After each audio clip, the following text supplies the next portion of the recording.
a lot of people face like their first hurdle, the first bit of difficulty, whether it's like, take the real estate example, it's a good example, permits, laws around permits, whatever that is, and then they give up at that point. Say it's too difficult, they go back to the drawing board.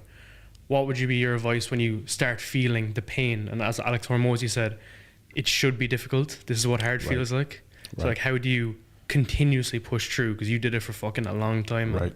Yeah. So what they're missing in that understanding is they don't understand how difficult it's going to be to watch a woman that they love walk out because he can't pay the fucking light bill.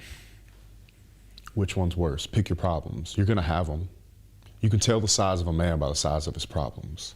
If my biggest problem is that I have a 7-figure accounts receivable right now, which I do, I would much rather have that problem than not being able to cut the lights on at home, right? Not being able to travel the world and do podcasts and grow a brand or grow my business or help young men all over the world. Pick your problems because you're going to have them. You can tell the size of a man by the size of his problems. People kind of anchor on the old problems though. They think that they kind of suffer in silence versus going for the big goals. And you've definitely been targeting the bigger goals. And as you say, like you're thinking, it's like suffer now or suffer in the future.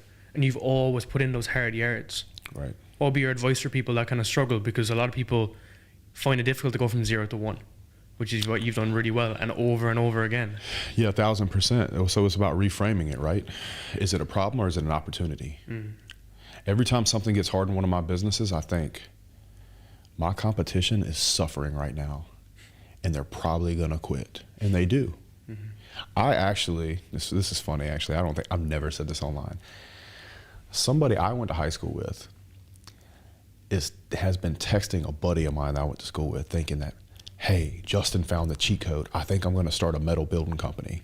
Bro, I hope with every ounce of me he starts a metal building company. I hope he tries to hang fucking steel. Bro, it would make me so fucking happy. Especially like if he made it public that he's hanging steel, because he's gonna find out real fast. This ride, cowboy, is fucking rough. It is rough. Good luck. You think I found the cheat code? Yeah, after a fucking decade of getting punched in the face, maybe, yeah. Maybe I did. Now it's a money machine. It's not always been this way. I really hope he does. And people have to understand that regardless of what you do, crypto pumps are not always gonna be around. Your business is gonna be hard. And the harder it is, the more I think you should do it, because that's where the opportunity is. It will not be long at some point in history that somebody's gonna come out and say the new hack is being a plumber on YouTube. And the reason that's gonna happen is Jeff Bezos is gonna be like, man, all these freaking people living on a beach, I can just slowly start reducing that commission. Because it's not a hard skill.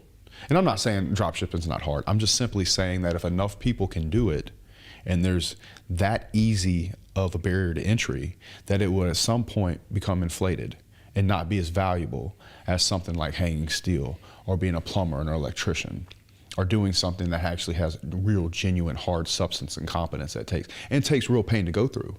Because it's like doing the thing is one thing, but then owning the business, the employees, understand the insurance, workman's comp, the general liability, the things that really like, do you really want to forget their wife's birthday? Do you really? If you need them to travel? No. It's a game. And so a lot of times it's going to take a lot of pain and a lot of pressure over time to make diamonds, right? And when I look at obstacles, I just think of how much more money it's going to make me. So you have to reframe your relationship with these obstacles, make them opportunities that are going to make you stand out later. And when you reframe them in your mind like that, you can start to become proud of what you're doing, and you know you're getting ahead of the guy that's quitting. You're like, I bet my competition's quitting right here. There's competition I have in my space that I don't even know about because they never got far enough for me to find out about them. They're in first gear. Yeah, they died. No, they quit. They left it when they went to go to second gear. It buckled a little bit and they quit right there, and I never heard their name. Good. They work for me. A lot of guys that work for me used to have their own company.